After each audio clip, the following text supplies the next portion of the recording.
The purpose of today's video is to talk about some of the lessons that we can learn from the problems that we've been solving in class. So obviously problem solving is beneficial in and of itself, but each of the problems that I've showed you has something like hidden within it that you can learn, sort of a sub-lesson, if you will. So in this first case, and I'm going to assume throughout the video that you've already looked at these problems and you're familiar with them. So if you need to refresh your memory, pause the screen and you can read the problem.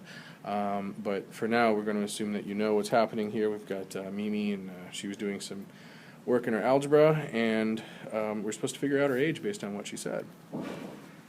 So here's how the problem is solved. We're going to let m be a variable representing Mimi's age. It's variable because we don't know how old Mimi is, and Dad's age also we don't know how old he is. But here's the things that we know based on what Mimi said. Mimi's age, and if we add 5 to Mimi's age, we get m plus 5, which means that's how old Mimi is 5 years from now. 5 years from now, Dad's age will be 5 years plus Dad's initial age. So we could talk about 5 years ago by subtracting 5 from Mimi's age. That's how old she was 5 years ago. And if we subtract 5 from Dad's age, we get how old he was 5 years ago. So each of these 4 expressions then can be used to make some sort of true statements based on what she said. So for example, here it says m plus 5 is equal to d plus 5. That's the question is, 5 years from now, will their ages be the same? We should know that a father's age will never be the same as his daughter's age. He was just joking around there. But the issue now, though, is can we just set these things equal and will that make sense? Well, no. Mimi's age 5 years from now should not be equal to Dad's age 5 years from now. What it said was that Dad will be twice as old as Mimi. So do we put the 2 here or do we put the 2 here? To figure this out, you got to remember that Mimi's age is going to be lower, so we will have to double it to get it to be equal to Dad's age. So we're going to go 2 times Mimi's age 5 years from now is equal to Dad's age 5 years from now. That is, 5 years from now, Dad will be twice as old as Mimi. So now we use algebra. There's the distributive property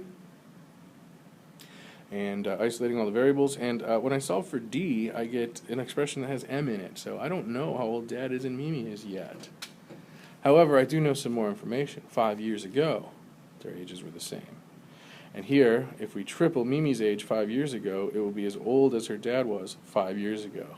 So once again, now that we have the equation written, we can just stop thinking and go straight to doing our algebra. We distribute the 3, collect like terms, and now here I have an expression that D is equal to twice Mimi's age plus 5, and I have that D is equal to 3 Mimi's age minus 10.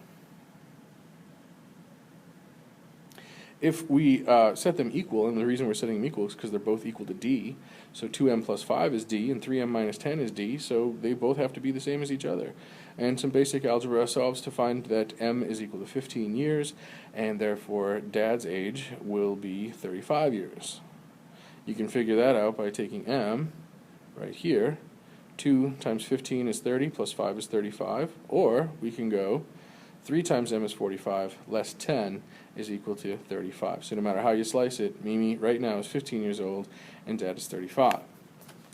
So the purpose, the little hidden lesson in this particular problem is what? Well, the issue is language, the English language, can be kind of confusing, and it can make things difficult because of subtleties and nuance.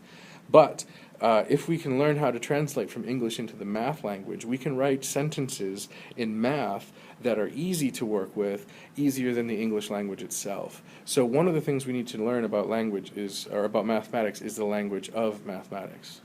Now the second thing that I would like to talk about with respect to this problem is we have a solution that Mimi was 15 years old and that her dad at this moment is 35 years old. Before we actually go on and say, you know, is this right, or before we go on to the next problem, we should spend some time thinking about this. If we actually did add 5 years, we would have Mimi at 20 and her dad would be 40, and then we can clearly see that they are twice. Dad is twice as old as Mimi right there. Also, if we go back from 15, we would find that 5 years ago she was 10, and 5 years ago Dad was 30, and here again we can see that Dad was 3 times Mimi's age 5 years ago. So the point I'm trying to illustrate here is go back to the given information and make sure that the answer you claim to be correct is consistent with the given information here.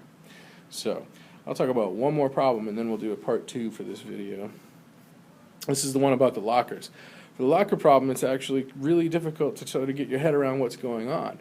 So what I did was, I said, let's talk about not 1,000 people in 1,000 lockers. Let's talk about 10 people with 10 lockers.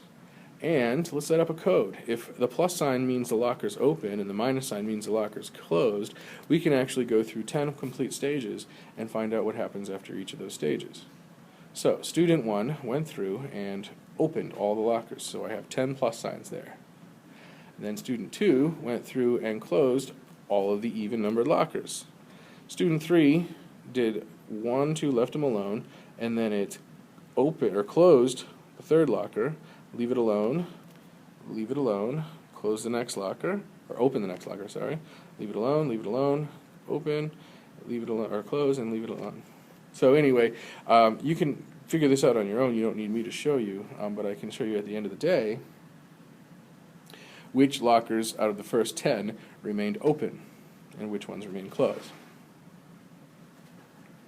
So here I'm getting that the first, fourth, and ninth locker are the lockers that remain open. Every other locker remains closed. Now, when I look at the numbers 1, 4, and 9, I've been doing math long enough to recognize those are all perfect squares. 2 times 2, 3 times 3. And so I'm wondering, like, would the 16th locker be open? Would the 15th locker be closed? And here's how I started thinking about it. I'm starting to think about perfect squares here. 15 is not a perfect square. It's comprised of the factors 1, 3, 5, and 15. That is to say, 1 times 15 and 3 times 5. There are 2 different ways to multiply to get the number 15.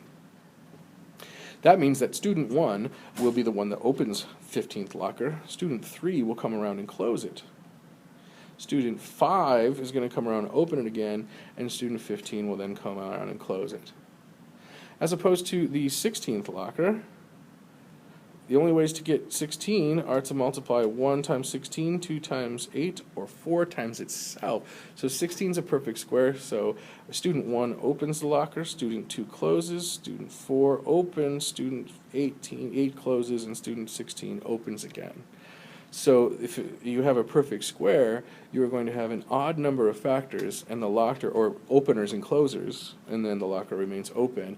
Whereas if you don't have a perfect square, you'll always have even pairs of factors, which will always end up in closed lockers. Here you can see it again with the number 17, even number of pairs, open, then close. Bottom line is, if the locker number is a perfect square, then there will be an odd number of factors and the locker remains open. If the locker number is not a perfect square, then there will be an even number of factors and the locker will end up closed. So the answer to the question is which lockers are open, all the lockers with perfect square numbers, and you can figure out how many that is by counting the perfect squares under 1,000. So there's that. And the lesson that can be learned here is twofold. Number one, sometimes we may not even know if what we're doing is going to work for us, but we have to try it and see if we can learn anything from it. And even if we get a result, we still have to think about that result and see how it applies to the question. So a lot of times we'll do a lot of work and it won't get us the answer, but it's still valuable work. The second lesson that I would like to draw from this is I did not try to do this problem with 1,000 lockers and 1,000 students. If you have a problem that's too complicated, you can start by trying to understand the problem on a smaller, simpler level and then get a richer, deeper understanding from there. It's a little bit easier than trying to dive right in head first. So I hope this is helpful. Stay tuned for later editions of this video series. Thank you.